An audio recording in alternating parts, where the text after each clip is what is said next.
ये तो बात समझ में आ गई, पर जोधपुर को सन सिटी क्यों कहते हैं? जोधपुर को सूर्य नगरी क्यों कहते हैं? आपके दिमाग में ख्याल आता होगा कि शायद सूर्य पहले जोधपुर में दिखाई देता होगा।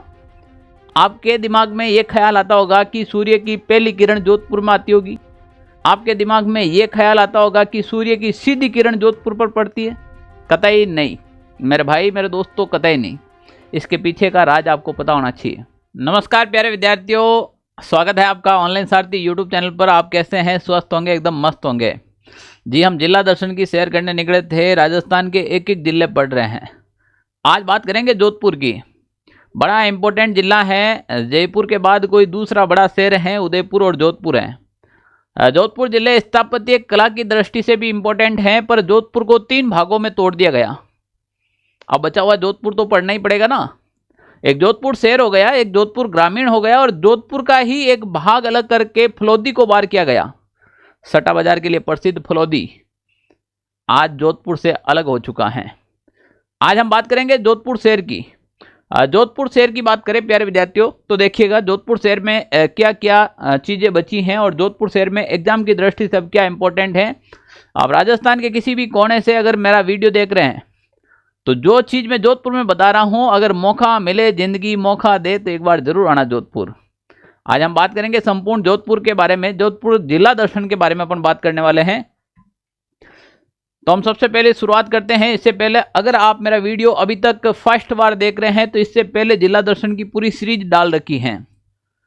उस जिला दर्शन के अंदर सांचौर करवा रखा है, डिग करा रखा है, खेड़तल, तिजारा, कोटपुतली, बहरोड, सारे के सारे जिले करवा रखे हैं। मेरे भाई अभी तक नहीं देखा है तो जरूर देखना। अगर ये इंफॉर्मेशन आपको कैसे मिलेगी, कोई भी प्रकार की पीडीएफ कैसे मिलेगी, कोई भी प्रकार के नोट्स कैसे मिलेंगे, भर्ती की जानकारी कैसे मिलेगी, इसके लिए आप हमारे ऑनलाइन सारथी यूट्यूब चैनल को ज्वाइन कीजिएगा। ये हमारा चैनल है ऑनलाइन सारथी यूट्यूब चैनल का। राजस्थान में कोई भी लेवल की भर्ती की तैयारी करो, आप ये हमारे व्हाट्सएप नंबर हैं, इसके ऊपर कोई भी क्वेश्चन हो आप भेज सकते हो, और जिसकी तैयारी कर रहे हो उसका केवल नाम लिखकर भेज दीजिएगा, ताकि आप लोगों तक हम कोई भी इंफॉर्मेशन, न्यूज या फिर आपसे भर्ती से रिलेटेड कोई इंपॉर्टेंट नोट्स पीडीएफ हो तो आप तक पहुंचा दी जाएगी। अब हम बात करेंगे जोधपुर जिले दर्शन की। तो जोधपुर का जो जिला दर्शन है भाई, बड़ा ही इंपॉर्टेंट जिला दर्शन है। सबसे बड़ी राजस्थान में लॉट ऑफ वैकेंसी होने जा रही है, वो सीईटी की है। सीईटी के बगैर कुछ भी नहीं है। और जैसे ने राजस्थान में नौकरी लेनो है तो सीईटी तो देना ही पड़ेगा, और जैसे सीईटी नहीं दे सको तो राजस्थान में नौकरी भूल जाओ। सारी खिचड़ी कर रखी है। पर सीईटी की तैयारी करने के लिए ऑनलाइन सारथी ऐप आपके लिए मील का पत्थर साबित होगा, मैं ऐसे बता रहा हूं। इस ऐप के अंदर आपको विधिवत रूप से इमेज, नोट्स, पीडीएफ, वीडियोस और फाइलें, टेस्ट, मॉडल टेस्ट पेपर और प्रीवियस ईयर के क्वेश्चन भी इसके अंदर मिलने वाले हैं। देर किस बात की, अभी तक डाउनलोड नहीं किया गया है तो ये प्ले स्टोर पर मिलेगा, मैं बता देता हूं। ऑनलाइन सारथी ऐप, इसका लिंक है वो हमारे डिस्क्रिप्शन बॉक्स में मिल जाएगा। आज हम बात करेंगे जोधपुर जिले की। मेरे प्यारे विद्यार्थियों, अगर आप में से कोई जोधपुर आया है, आउट ऑफ जोधपुर का है, और आपने कभी जोधपुर विजिट किया है, तो जरूर कमेंट कीजिएगा कि आपने जोधपुर में क्या देखना पसंद किया है। हम बात करेंगे आज जोधपुर की। तो ये पूरा का पूरा जोधपुर जिला था। अब इस जोधपुर जिले का जोधपुर शहर ये वाला इतना ही भाग बचा है। बाकी का जोधपुर ग्रामीण हो गया, और एक बचा हुआ भाग था वो आपके फलोदी हो गया। फलोदी भी इस नक्शे से, इस मैप से बाहर है अभी वर्तमान में। ये वाला जो भाग है, जो सफ़ेद कलर का जो भाग दिखाई दे रहा है आपको, ये सफ़ेद कलर का जो भाग है, ये आपके अभी बचा हुआ जोधपुर शहर है। यानी कि ये येलो कलर में जो दिखाई दे रहा है, ये बिल्कुल जोधपुर शहर है। मैं इसे रंग ब्लू कर दूं तो ही अच्छा होगा, क्योंकि जोधपुर को ब्लू सिटी के नाम से जाना जाता है, ब्लू शहर के नाम से जोधपुर जिले को जाना जाता है। इस जोधपुर जिले की आज अपन बात करेंगे। नॉर्मली मैं आपके सामने बात करूं जोधपुर जिले की, तो प्यारे विद्यार्थियों, इसकी स्थापना राव जोधा ने की थी। राव जोधा था वो रणमल का पुत्र था। राव जोधा करणी माता के आशीर्वाद से 1459 ईस्वी में जोधपुर शहर की नींव रखता है। पहले बताया जाता है कि यह क्षेत्र बड़ा श्रापित था, यहां पर निर्माण संभव नहीं था। राव जोधा करणी माता की शरण में जाता है और कहता है कि देवी कुछ तो उपकार करो, और करणी माता स्वयं आती है जोधपुर, और मेहरानगढ़ दुर्ग की जो नींव है वो करणी माता स्वयं अपने हाथ से रखती है। देवी कहती है कि श्रापित एरिया है, इसका मतलब यहां किसी की बलि देनी पड़ेगी। राजूराम मेघवाल नाम के व्यक्ति की जिंदा बलि दी गई, जिसकी आज भी लाल पत्थरों की छतरी मेहरानगढ़ दुर्ग में स्थित है। मरना सबको है, पर नाम करके मरो जिंदगी में, नहीं हो तो राजूराम मेघवाल से सीखो। आज भी जोधपुर के अंदर लाल पत्थरों की छतरी बनी है, वो राजूराम मेघवाल की बनी हुई है। जे जोधपुर वो प्राचीन नाम की बात करा तो इसे कहते हैं मारवाड़ मरुभूमि, मारवाड़ का प्रवेश द्वार, इसको कहा जाता है मरुकांतर, इसको कहा जाता है ब्लू सिटी यानी कि नीला शहर, इसे कहा जाता है सूर्य नगरी, और इसे कहते हैं सन सिटी। प्यारे विद्यार्थियों, ब्लू शहर इसलिए कहा जाता है कि यहां पर मैक्सिमम जो घर हैं उसके ऊपर टिन शेड डाले गए हैं, और टिन शेड का ऊपर का रंग ब्लू होता है, इसीलिए दूर या ऊपर से या सैटेलाइट से या मेहरानगढ़ की पहाड़ी पर चढ़कर देखने पर ऐसा प्रतीत हो रहा है मानो एक समुद्र के अंदर खड़े हैं। पूरा जोधपुर ऊपर से ब्लू दिखाई देता है आपको। ये तो बात समझ में आ गई, पर जोधपुर को सन सिटी क्यों कहते हैं, जोधपुर को सूर्य नगरी क्यों कहते हैं? आपके दिमाग में ख्याल आता होगा कि शायद सूर्य पहले जोधपुर में दिखाई देता होगा। आपके दिमाग में यह ख्याल आता होगा कि सूर्य की पहली किरण जोधपुर में आती होगी। आपके दिमाग में यह ख्याल आता होगा कि सूर्य की सीधी किरण जोधपुर पर पड़ती है। कतई नहीं मेरे भाई, मेरे दोस्तों, कतई नहीं। इसके पीछे का राज आपको पता होना चाहिए। जोधपुर के अंदर एक पत्थर निकलता है जो पूरे भारतवर्ष में प्रसिद्ध है। उस पत्थर को कहा जाता है चित्तर पत्थर। उस चित्तर पत्थर से उम्मेदगढ़ बनाया गया है, उम्मेद भवन पैलेस बनाया गया है, इसीलिए इसे चित्तर पैलेस भी कहा जाता है। उस पत्थर की विशेषता यह है कि उससे जब सूर्य की किरण टकराती हैं तो वो टकराकर वापस लौटती हैं, टकराती हैं, टकराकर वापस लौटती हैं, और जब वो वापस लौटेगी तब उस पत्थर के आसपास ऐसा आभास प्रकट होगा मानो सूर्य यहीं उदय हो रहा है, मानो सूर्य यहीं उदय हो रहा है। इसीलिए जोधपुर को सन सिटी कहा जाता है या फिर सूर्य नगरी कहा जाता है। हर एक शब्द के पीछे की कहानी होती है। जनाब, मैं तो कल्चर पढ़ाता हूँ, यही तो बताने आया हूँ, वरना सारी की चीज़ें किताबों में मिल जाएगी आपको। मिलेंगे ज्योग्राफी के अंदर, ज्योग्राफी के अंदर जब अपन मिलेंगे, राजस्थान की स्थापत्य कला के अंदर मिलेंगे, राजस्थान की हिस्ट्री के अंदर अपनी की जब मुलाकात होगी, मैं ये तो नहीं कह सकता हूँ, पर मैं ये विश्वास दिला सकता हूँ कि वो मुलाकात जिंदगी भर यादगार की होगी। क्योंकि हिस्ट्री जब पढ़ाना शुरू कर दिया तो बस पूछो मत आप। अभी शुरुआती दौर है, देखते जाइए और पढ़ते जाइए। वंश था यहाँ पर राठौड़ वंश। जोधपुर के अंदर रणबांखा राठौड़ हुए थे। मारवाड़ में राठौड़ वंश की नींव राव सिंहा ने रखी थी। राव सिंहा के बाद आसना जी हुए, आसना जी के बाद राव धांधड़ जी हुए, जिन्होंने नागणेशी माता के मंदिर की स्थापना की थी नगड़ा बाड़मेर में। और राव दुहड़ के बाद राव धांधल जी हुए, और धांधल जी के घर में दाता पाबूजी राठौड़ का जन्म हुआ था। तो राठौड़ों के अंदर ऐसे सूरवीर योद्धा पैदा हुए जो गायों के लिए आज सबसे अग्रणी रूप से जाने जाते हैं। तो वो लोक देवता पाबूजी राठौड़ जाने जाते हैं। वो पाबूजी राठौड़ का वंश ही मारवाड़ के अंदर राठौड़ वंश हुआ। बाद में राठौड़ वंश की बहुत सी शाखाएं हुई थी, पर अपन जोधपुर की बात करेंगे तो जोधपुर में राठौड़ वंश हुआ। लो भाई, विधानसभा जोधपुर के अंदर बहुत कम रही।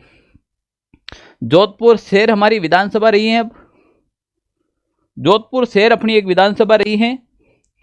और जोधपुर शहर के बाद अपन बात करें, जोधपुर शहर के अपन बाद बात करें तो सरदारपुरा, जहां पर माननीय पूर्व मुख्यमंत्री अशोक गहलोत जी हैं आपके बीच में, वो सरदारपुरा से जीतकर हर बार राजस्थान की विधानसभा में आते हैं। वो सरदारपुरा वास्तव में ही जोधपुर का एक शहर है। मुझे नहीं लगता है कि सरदारपुरा जैसा कोई शहर पूरे राजस्थान के अंदर है। एक ऐसी विधानसभा बन रखी है जोधपुर के अंदर जो विकास की दृष्टि से देखो या किसी भी दृष्टि से, और एक हो जाएगा आपके सूरसागर। यानी कि जोधपुर बहुत सीमित हो गया। अगर नए जिले के अपडेट के आधार पर, अभी जो जिला अपडेट के आधार पर जो सीमांकन कर दिया गया है उसके आधार पर मैं बता दूं हम लंबे समय से यही पढ़ रहे हैं और मैं भी यही पढ़ा रहा हूं कि दुद्दू जिला सबसे छोटा है, पर मेरे भाई ध्यान रख लेना, नए सीमांकन के हिसाब से सबसे छोटा जिला हो जाएगा वो जोधपुर शहर हो जाएगा। जोधपुर शहर सबसे छोटा जिला है कितना, ये रहा, ये इतना सा, ये जोधपुर शहर है, जो आपके जोधपुर शहर सरदारपुरा से सूरसागर तक, यही तो जोधपुर शहर बसा हुआ है। बहुत छोटा शहर बन गया है जोधपुर। जो उत्तर जोधपुर और दक्षिणी जोधपुर नगर निगम है यहाँ पर। अब वर्तमान के अंदर इसमें तहसीलें की बात करें तो 2 तहसीलें बची हैं। एक जोधपुर उत्तर तहसील का नगर निगम जोधपुर के अंतर्गत आने वाले समस्त भाग के अंदर है, और जोधपुर दक्षिण जोधपुर तहसील का नगर निगम जोधपुर के अंतर्गत आने वाले समस्त भाग, यानी कि जोधपुर उत्तर और जोधपुर दक्षिण, इसको भी 2 भागों में बांट दिया गया है। जब स्टार्टिंग के अंदर जब बांटा गया तो जोधपुर ईस्ट और वेस्ट के नाम से बांटा गया था, फिर इसी का नाम परिवर्तन करके जोधपुर ग्रामीण और जोधपुर शहर कर दिया गया। अब देखो हुआ क्या, हुआ ये कि जोधपुर के बारे में अगर मैं इस ब्लू सिटी के बारे में, अगर कोई वहां पर स्थापत्य कला का खजाना है या फिर राजस्थान में आरपीएससी और अधीनस्थ बोर्ड के लिए कोई सवाल बचा है इस ब्लू सिटी से, तो वो मैं आपके बीच में लेकर आया हूं। सबसे पहले जोधपुर की चित्रकला प्रसिद्ध है। चित्रकला की शुरुआत है वो मालदेव के समय हुई थी। राठौड़ वंश का प्रतापी शासक राव मालदेव हुए थे। इसे हसमत वाला राजा कहते हैं। इतिहास में 52 युद्धों का विजेता कहा जाता है इसे, 52 युद्धों का विजेता कहा जाता है इसे, ठीक है ना। तो देखो अब मैं बता दूं इसमें, यानी कि कुल मिला के ये कह सकते हैं अपन कि मालदेव ने इतिहास में 52 युद्ध किए थे और 52 के 52 विजय रहे थे। इसे हसमत वाला राजा भी कहते हैं। और अगर मैं बात करूं स्वर्ण काल है वो मानसिंह के समय। जमीला बानो जोधपुर की प्रसिद्ध मांड गायिका थी। जमीला बानो जो मांड गायिका के लिए प्रसिद्धि हुई, मांड गायिका के लिए मांगीबाई हुई थी, जमीला बानो हुई थी। स्वर्गीय श्री अल्लाह जिलाबाई का संबंध मांड गायिका से था। राजस्थान का राज्य लोकगीत है केसरिया बालम आवनी पधारो मारे देश, मांड शैली में गाया जाता है। मुख्य रूप से जैसलमेर क्षेत्र की एक प्रसिद्ध शैली है मांड शैली, जो जैसलमेर के मांड और इसके आसपास सिंध क्षेत्र में गाई जाती है। यहाँ मंडोर प्रसिद्ध है, प्राचीन नाम मांडव्यपुर। राठौड़ों की प्राचीन राजधानी हुई थी मंडोर। 33 करोड़ देवी देवताओं की साल यहाँ पर स्थित हैं। भारत में जो रावण का मंदिर प्रसिद्ध है वो भी यहाँ पर है। लंका से एक राजा जिसका नाम रावण था और वो निकला था और विवाह करने के लिए मंडोर आया था, तो कुछ न कुछ खास बात थी यहाँ की मंडोदरी में। विश्व में कोई पहली महिला थी जो सुलोचना की उपाधि थी जिसके पास। सुलोचना किसे कहा जाता है? सुलोचना रानी मंडोदरी को कहा जाता है। सुलोचना का मतलब यानी कि विश्व में मंडोदरी के समान सुंदर लोचन किसी के नहीं थे, तभी तो रावण मरने यहाँ आए। वरना बीच में केरल, तमिलनाडु था, कर्नाटक था, गुजरात था, महाराष्ट्र था, गोवा भी पड़ता है। साइड से रथ निकला था, कहाँ आया था? मंडोर में। मंडोदरी से विवाह किया। आज भी यहाँ पर चौरी बनी हुई है मंडोदरी की और रावण का मंदिर बना हुआ है। रावण दहन के दिन आज भी मंडोर के अंदर शोक प्रकट किया जाता है, दुख प्रकट किया जाता है, न कि खुशी का त्योहार मनाया जाता है। मामा भांजा की छतरी यहाँ पर स्थित है। धन्ना गहलोत और भिया चौहान दोनों मामा भांजे थे जो अजीत सिंह के प्रधानमंत्री और पाली के ठाकुर मुकुंदास चंपावत के सेवादार थे। ये दोनों छतरियां हैं जो मामा भांजा के नाम से जानी जाती हैं, जो जोधपुर में स्थित है। बड़ा इंपॉर्टेंट है। गोराधाई की छतरी, एक ऐसी गोराधाई जिसे मारवाड़ की पन्नाधाई कहते हैं। एक ऐसी गोराधाई जिसे मारवाड़ की पन्नाधाई कहते हैं। एक ऐसी गोराधाई मारवाड़ में हुई थी जिन्होंने अजीत सिंह की रक्षा की थी। अपने पुत्र का बलिदान इन्होंने भी दिया था। माली समाज के अंदर गहलोत परिवार में गोराधाई का जन्म हुआ था। गोराधाई को मारवाड़ की पन्नाधाई कहा जाता है जिन्होंने अजीत सिंह की सहायता की थी। गोराधाई अजीत सिंह की धाई मां थी। जोधपुर आए और राय का बाग नहीं देखा तो कुछ नहीं देखा है। राय का बाग पैलेस का निर्माण सन 1663 और 64 ईस्वी में महाराजा जसवंत सिंह प्रथम की हाड़ा रानी जसवंता दे ने करवाया था। हाड़ा रानियां आपको पता है, हाड़ा रानिया का इतिहास बड़ा खतरनाक है। चुंडावत मांगी सेना नीसर काट दे दियो सतरानी, वो हाड़ा रानी थी। कौन सी रानी थी? हाड़ा रानी। इसी हाड़ा रानी ने उम्मेद भवन पैलेस, सॉरी राय का बाग पैलेस बनाया था। और आज जोधपुर के अंदर सारी चीजें राय का बाग के नाम से, राय का बाग रेलवे स्टेशन, राय का बाग बस स्टेशन आपको देखने को मिलेगा, वो जसवंता दे ने बसाया था। मेहरानगढ़ दुर्ग की बात करें, 12 मई 1459 ईस्वी को राव जोधा इसकी नींव करणी माता द्वारा रखी गई। यानी कि निर्माण तो राव जोधा ने करवाया, पर नींव है वो करणी माता ने रखी गई। इस दुर्ग को मयूर ध्वजगढ़ और गढ़ चिंतामणि के नाम से भी जाना जाता है। प्यारे विद्यार्थियों, इतिहास में ऐसा बताया जाता था कि मेहरानगढ़ दुर्ग से पहले लाहौर साफ दिखाई देता था। हाँ, लाहौर की बात कर रहा हूं मैं, जो पाकिस्तान के अंदर है। अब आप सोचेंगे जोधपुर से पाकिस्तान, सर आज बहुत ज्यादा फेंक रहे हो, मुंड में हो गया? नहीं, अभी कोरोना आया था और सारे लोग घर के अंदर चले गए, रोडों पर गाड़ियां चलनी बंद हो गई और पॉल्यूशन 0% पर आने लगा। आप यकीन मानिए, पंजाब से हिमालय साफ दिखाई दे रहा था। ये तो बात झूठी नहीं हो सकती, अभी की बात है। ये पॉल्यूशन की वजह से अब हम 2 या 3 किलोमीटर दूर दिखाई नहीं दे सकते हैं, वरना मेहरानगढ़ से लाहौर का गढ़ साफ दिखाई देता था।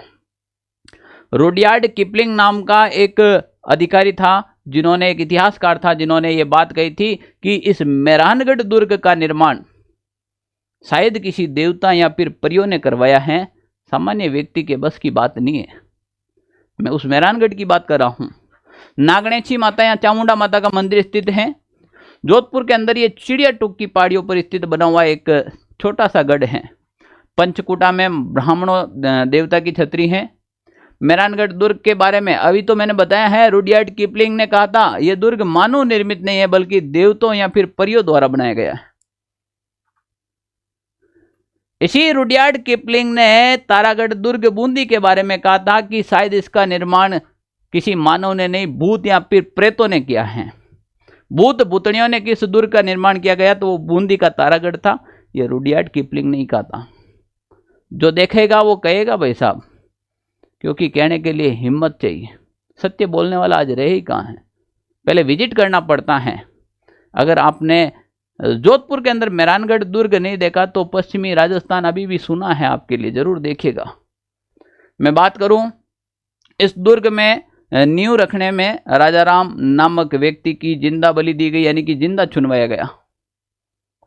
यह राजा राम की अपनी स्वेच्छा से काम हुआ था।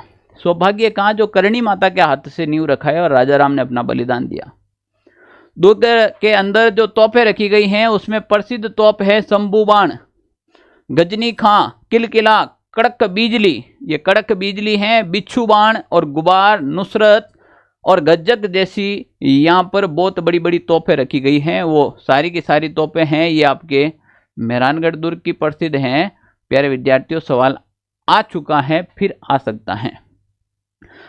यहाँ पर एक जसवंत थड़ा है जिसका निर्माण जसवंत सिंह के पुत्र सरदार सिंह ने करवाया था। इसका उत्तराधिकारी सरदार सिंह जी बने थे, उन्होंने करवाया था 1906 में, जिसे राजस्थान ऑब्लिक मारवाड़ का ताजमहल के नाम से जाना जाता है।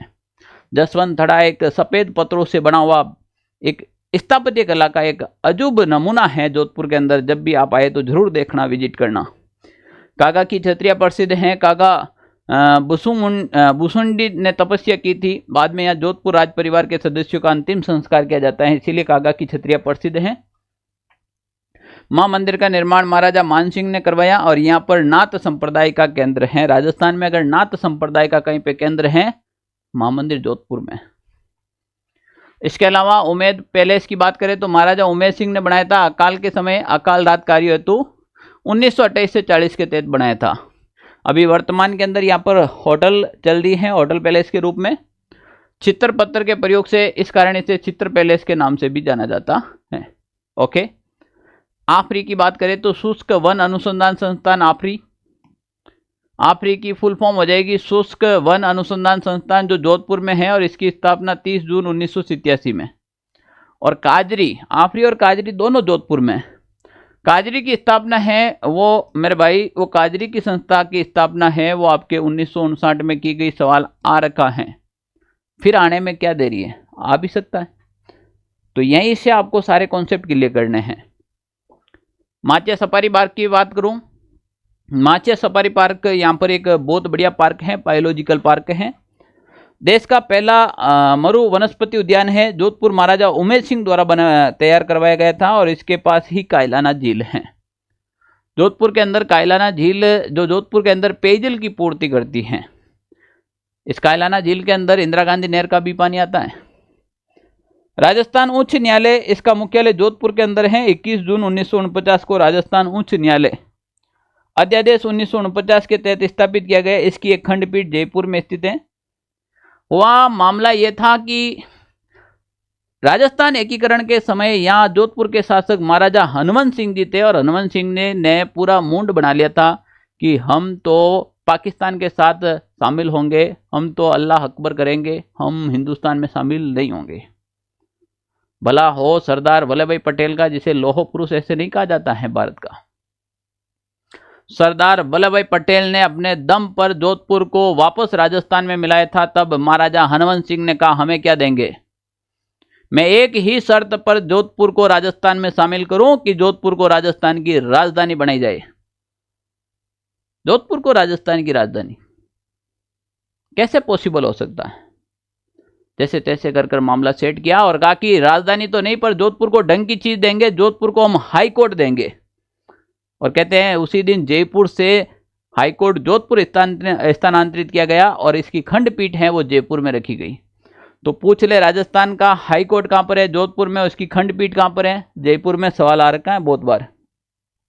राजस्थान हाई कोर्ट के जयपुर बेंच की स्थापना 31 जनवरी 1977 को की गई और राजस्थान में प्रथम जो मुख्य न्यायाधीश हैं वो कमलकांत वर्मा थे। कौन से कांत? कमलकांत वर्मा थे। नॉर्मली चीज है, इंपॉर्टेंट फैक्ट है। जोधपुर में देश का महत्वपूर्ण पांडुलिपि भंडार राजस्थान प्राची विद्यापीठ। सवाल आ रखा है भैया। राजस्थान प्राची विद्यापीठ प्रतिष्ठान कहां पर स्थित है? जोधपुर में। राष्ट्रीय आयुर्वेदिक विश्वविद्यालय जोधपुर में स्थित है। यह देश का दूसरा आयुर्वेदिक विश्वविद्यालय। कितना बड़ा इंपॉर्टेंट फैक्ट है। मोठड़े एक ओढ़नी होती है और मोठड़े एक पगड़ी भी होती है जो जोधपुर की प्रसिद्ध है। कपड़े पर एक दूसरे की काटती हुई धारियां जोधपुर की प्रसिद्ध है। ये मोठड़ा जोधपुर का प्रसिद्ध है। लेरिया जयपुर का प्रसिद्ध है। पीला पोमचा है वो जयपुर का प्रसिद्ध है, जबकि पीला ओढ़नी है वो पाली की प्रसिद्ध है। बना हमारा पाली जई जो पाली आड़ो, पीड़ो लई जो टीपा टीप। तो पीला ओढ़नी है वो पाली की प्रसिद्ध है। कहाँ की प्रसिद्ध है? पाली की। मैं बात करूं बादला है, ये पानी ठंडा रखने का एक बर्तन है। जस्ते से निर्मित पानी ठंडा रखने का एक बर्तन है जो जोधपुर का प्रसिद्ध है। 1957 में जोधपुर में राजस्थान संगीत नाटक अकादमी की स्थापना की गई। आप जैसे ही जोधपुर बस स्टैंड से आप जालोरी गेट की तरफ जाएंगे तो बीच के अंदर जो आपके एक बड़ा सा महल बना हुआ है वो आपके संगीत नाटक अकादमी है। अगर जोधपुर शहर के वासी और अभी तक आपको पता नहीं है तो मैं बता देता हूँ। बेतमार गणगौर मेला जोधपुर का प्रसिद्ध है। इसे धिंगा गंवर भी कहते हैं। ये वैशाख कृष्ण तृतीया को लगता है। एक ऐसा मेला है जिसमें केवल महिलाएं भाग लेती हैं। और जनाब ये कहा जाता है कि अगर किसी पुरुष की शादी नहीं हो और इस मेले में जाए और महिला के हाथ के कोड़े खाकर आ जाए, मार खाकर आ जाए, महिलाएं हाथ में लकड़ी की छड़ी रखती हैं, तो उसकी सगाई अगले मेले तक हो जाती है। जनाब पढ़ने से ही शादियां नहीं होती। राजस्थान में बहुत से ऑप्शन हैं। बेतमार मेला एक जोधपुर का प्रसिद्ध है, आप ट्राई कर सकते हो सीईटी के एग्जाम के बाद। अभी नहीं, क्योंकि अभी हम जिंदा हैं। जब तक हम पढ़ा रहे हैं उम्मीद बनाए रखे, नहीं तो फिर आखिरी विकल्प है हमारा बेतमार मेला। जरूर बताएंगे कब लगता है। अब हम बात करते हैं, कुछ विशेष फोटोज लेकर आए हैं आपके बीच में जो जोधपुर शहर को आपको विजिट कराए। ये भव्य मेहरानगढ़ दुर्ग हैं और ये जो व्हाइट कलर का दिख रहा है यही तो जसवंतड़ा है। अरे यही तो राजस्थान का ताजमहल, यही तो मारवाड़ का ताजमहल है। इसी का तो निर्माण सरदार सिंह ने करवाया था। यही जसवंतड़ा है और यही मेहरानगढ़ है। इसके सटीक में ये ब्लू कलर का दिख रहा है ये बादल नहीं है, ये बसा हुआ जोधपुर का शहर है। इसीलिए तो इसे जोधपुर को ब्लू सिटी के नाम से जाना जाता है। आपको जोधपुर का ब्लू रंग देखना है तो कभी मेहरानगढ़ के ऊपर पहाड़ी पर चढ़कर फिर देखना, तो आपको कहीं ना कहीं ब्लू प्रतीत होगा। ये कागा की छतरियां हैं जहां पर जोधपुर के दरबार या फिर जोधपुर के राठौड़ शासकों को यहाँ पर अंतिम संस्कार किया जाता है। माचिया जैविक उद्यान, ये माचिया सफारी पार्क है, जरूर देखना कभी जोधपुर आओ तो। यहाँ पर आपको वन्य जीव प्राणी मिलेंगे जिसमें शेर, चीता, घोड़े, गधे शामिल है। उमेद भवन पैलेस है, वर्तमान में इसके अंदर हेरिटेज होटल चलती है। बड़े बड़े सेलिब्रिटी आते हैं यहाँ पर अपने कुछ भी प्रोग्राम करने के लिए। महामंदिर की बात करूँ, ये महामंदिर है जहाँ पर नाथ संप्रदाय की प्रधान पीठ है और महामंदिर जोधपुर के अंदर फर्स्ट पोल के अंदर ये बना हुआ भव्य मंदिर है, देखने लायक है। ये मंडोर उद्यान है, ये भी एक स्थापत्य कला के अंदर जोधपुर के अंदर देखने के लिए एक प्रसिद्ध स्थान है। अगर आपको अवसर मिले तो जरूर देखना। हम बात करें मामा भांजा की छतरी, ये आपके सामने स्थित रही। राजस्थान उच्च न्यायालय, ऐसे थोड़ी कहते हैं भाई राजस्थान उच्च न्यायालय जोधपुर के पास है। ये देखने में ऐसा लगता है मानो ये आउट ऑफ इंडिया की बात हो रही है। न जनाब, ये जोधपुर की बात हो रही है। ये जोधपुर के अंदर नया वाला जो हाई कोर्ट बना था, ये उसकी डिजाइन है, ये उसकी फोटोज है। गोरा धाई की ये फोटो है जिसे मारवाड़ की पन्ना धाई कहा जाता है। और ये रावण का एकमात्र मंदिर मंडोर के अंदर स्थित है, वो ये वाला है। कायलाना झील भी यहीं पर स्थित है। बड़ी प्यारी सी झील दिखाई दे रही है कायलाना झील, जिसे जोधपुर शहर में सप्लाई की जाती है। ये रायका बाग पैलेस है जो जसवंत सिंह प्रथम की हाड़ा रानी जसवंता दे ने इसका निर्माण करवाया था। यही रायका बाग पैलेस है। समझ में आया होगा राजस्थान का जिला दर्शन, और आया है तो इसके एमसीक्यू जरूर कीजिएगा। एमसीक्यू करने से पहले अगर राजस्थान में अगर आप पशु परिचर की तैयारी कर रहे हो, जी मैं यहाँ कह रहा हूँ, आप राजस्थान में पशु परिचर की तैयारी कर रहे हो तो ये ब पार्ट्स के नोट्स आपके लिए तैयार हो रहे हैं। 10 तारीख से आपको मिलने शुरू हो जाएंगे और ये इतने व्यवस्थित नोट्स हैं कि आपको पढ़ने के बाद दिल गार्डन गार्डन हो जाएगा। कहेंगे जनाब मजा आ गया, क्या लिखा है इसके अंदर, आप खुद ही देख लीजिएगा। ये गाय का टॉपिक तैयार कर रखा है, कितने प्यारे नोट्स बना रखे हैं आप लोगों के लिए। ये सब आप लोगों के लिए हैं। ये देखो, ये राठी गाय, ये नागौरी गाय के बारे में, ये मालवी गाय हो, ये रेड सिंधी हो, ये थार पारकर हो, ये हरियाणवी गाय हो, सारे नोट्स व्यवस्थित हो, चाहे कांकरेज हो, चाहे मेवाती, चाहे एचएफ हॉलिस्टीन नस्ल की हो या फिर जर्सी, कितने प्यारे नोट्स बना रखे हैं। ये आयर सायर, ये ब्राउन शिप की बात कर ले या रेड एंड की बात कर ले, ये नोट्स आप लोगों के लिए बनाए हैं। जो ऑनलाइन सारथी के साथ कंधे से कंधा मिलाकर तैयारी करता है उनके लिए हमने बनाए हैं। देर इस बात की है कि ये कब आप तक पहुंचे, बस इतनी सी देर है। अब हम क्वेश्चन की बात करते हैं। निम्न में से किस स्थापत्य कला का संबंध जोधपुर जिले से नहीं है? सवाल आपके सामने है, दिमाग आपके पास है, मेरे पास नहीं है, पढ़ा आपने है, उत्तर आप ही को देना है और जवाब देना है कि कितने राइट हुए। निम्न में से किस स्थापत्य कला का संबंध जोधपुर जिले से नहीं है? रायका बाग, बिल्कुल रायका बाग जोधपुर में है। उमेद भवन पैलेस जोधपुर में है। मेहरानगढ़ दुर्ग जोधपुर में है। मक्कर मंडी माता का मंदिर जोधपुर में नहीं है। जोधपुर में तो चामुंडा माता का मंदिर है, जोधपुर में नागणेची माता का मंदिर है। मक्कर मंडी माता का मंदिर है ये निमाज के अंदर है। निमाज कहाँ पर है? निमाज ब्यावर जिले में है। ब्यावर कहाँ पर है? ब्यावर राजस्थान में। राजस्थान कहाँ पर है? राजस्थान भारत में। भारत कहाँ पर है आपको पता ही है। मक्कर मंडी माता का मंदिर जहाँ पर 33 कोटि देवी देवताओं की मूर्तियां खंडित मिलेगी आज भी आपको, इसीलिए ये पूछा जाता है। क्वेश्चन आपके सामने है, राव जोधा ने किस वर्ष में जोधपुर नगर की स्थापना की थी?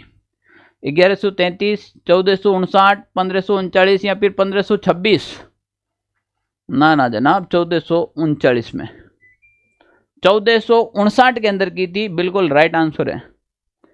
अगला क्वेश्चन, जोधपुर शहर की स्थापना 1459 में राव जोधा द्वारा की गई, वह किस पहाड़ी पर स्थित है? त्रिकुट की पहाड़ी। त्रिकुट की पहाड़ी, त्रिकुट की पहाड़ी पर तो जैसलमेर दुर्ग स्थित है, कभी गए हो तो देख लेना। जैसलमेर दुर्ग है वो आपके त्रिकुट की पहाड़ी पर स्थित है कि नहीं है? त्रिकुट की पहाड़ी पर। चित्रकूट की पहाड़ियां तो यूपी में है, अपने यहाँ पर है नहीं। 56 की पहाड़ी सिवाना बाड़मेर और सिवाना दुर्ग है। चिड़िया टूक की पहाड़ी पर आपके जोधपुर दुर्ग है। कौन सा दुर्ग है भाई? जोधपुर। अगला क्वेश्चन आपके सामने है, निम्नलिखित में से राजस्थान के किस किले को मयूर ध्वजगढ़ या फिर गढ़ चिंतामणि दुर्ग के नाम से भी जाना जाता है? हम बात करें हैं यहाँ पर मयूर ध्वजगढ़ या फिर गढ़ चिंतामणि। रणथंबोर का किला कतई नहीं, मेहरानगढ़ किला, कुंभलगढ़ किला या फिर सोनार का किला। ये सोनार का किला जिसे जैसलमेर किला कहा जाता है। इसका जो राइट आंसर होगा वो मेहरानगढ़ दुर्ग हो जाएगा। कौन सा दुर्ग? मेहरानगढ़ दुर्ग। निम्न में से किसे मारवाड़ का ताजमहल कहते हैं? जिसका निर्माण सरदार सिंह ने करवाया था वो मारवाड़ का ताजमहल कहते हैं। जग मंदिर, लालगढ़, जसवंत थड़ा या फिर बड़ा बाग। लालगढ़ तो ये बीकानेर के अंदर है और जग मंदिर उदयपुर के अंदर है। हम बात कर रहे हैं जोधपुर और मारवाड़ की, तो मारवाड़ के अंदर जसवंत थड़ा है, इसे मारवाड़ का ताजमहल कहा जाता है। कितने प्यारे क्वेश्चन है, ये सारे के सारे एग्जाम में पूछे जा चुके हैं और फिर पूछने की संभावना रहेगी। और सीईटी जैसे एग्जाम में ऐसे ही सवाल आते हैं। जोधपुर में मां मंदिर राजस्थान में किसकी मुख्य पीठ है? मां मंदिर के अंदर मुख्य पीठ है रामानुज संप्रदाय, कबीर पंथ या फिर दादू पंथ। दादू जाएगा जयपुर। दादू जी हमारे यहाँ पर क्या करेंगे? जोधपुर में आएंगे नाथ संप्रदाय। इसमें भी वैराग पंथी अलग होती हैं। अब हम बात करें गोराधाई की छतरी कहां पर स्थित है? जयपुर, अलवर, जोधपुर या फिर उदयपुर।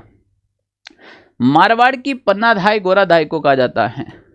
गोराधाई को कहते हैं मारवाड़ की पन्नाधाई।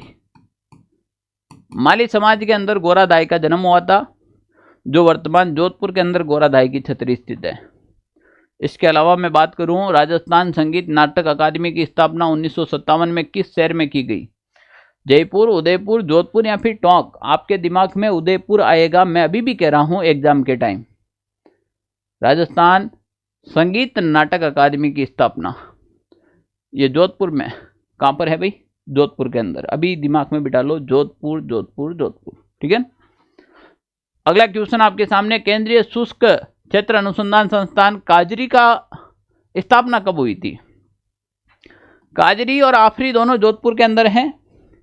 काजरी की स्थापना 1971, 1966 और 1959, 1985। तो इसका जो राइट आंसर हो जाएगा वो हो जाएगा 1959 के अंदर काजरी की स्थापना हुई थी। अगला क्वेश्चन, उमेद भवन पैलेस किस शहर में स्थित है? जयपुर, जोधपुर, बीकानेर या फिर उदयपुर। आंसर कमेंट कीजिएगा। जयपुर, जोधपुर, बीकानेर, उदयपुर। आंसर कमेंट कीजिएगा। तो इसका आंसर हो जाएगा आपके उमेद भवन है, जोधपुर के अंदर स्थित है। सारे क्वेश्चन आपके सामने हुए हैं, अच्छे से हुए हैं, समझ में आया होगा ऐसी मैं उम्मीद करता हूं। जिला दर्शन कैसा लगा है कमेंट कीजिएगा। वास्तव में मजा आ रहा है तो कमेंट कीजिएगा। आपका एक एक कमेंट है वो मुझे मोटिवेट करता है काम करने के लिए। एक एक कमेंट मोटिव करता है काम करने के लिए, तो जरूर आपका प्यार मिलेगा मुझे। पहली बार मेरा वीडियो देख रहा है तो चैनल को सब्सक्राइब कीजिएगा। पढ़ाई में मन नहीं लग रहा है तो फिर ये मेरा इंस्टाग्राम आईडी है, इसके ऊपर एक फेरी देकर आ जाएगा। ये इंस्टाग्राम आईडी है। आप लोगों के प्यार से फॉलोवर्स तो दिन दुगुना रात चौगुना बढ़ रहे हैं और आप यकीन मानिए कि इसके अंदर मिलियन में व्यूज आ रहे हैं। लोग इतना प्यार कर रहे हैं, माता रानी की कृपा है या फिर आप लोगों का प्यार है। आप लोग मुझे पसंद करते हैं, इसीलिए मुझे रील बनाने में भी मजा आता है और आप लोगों तक पहुंचाने में भी। मिलते हैं फिर एक नेक्स्ट जिला दर्शन के साथ। धन्यवाद।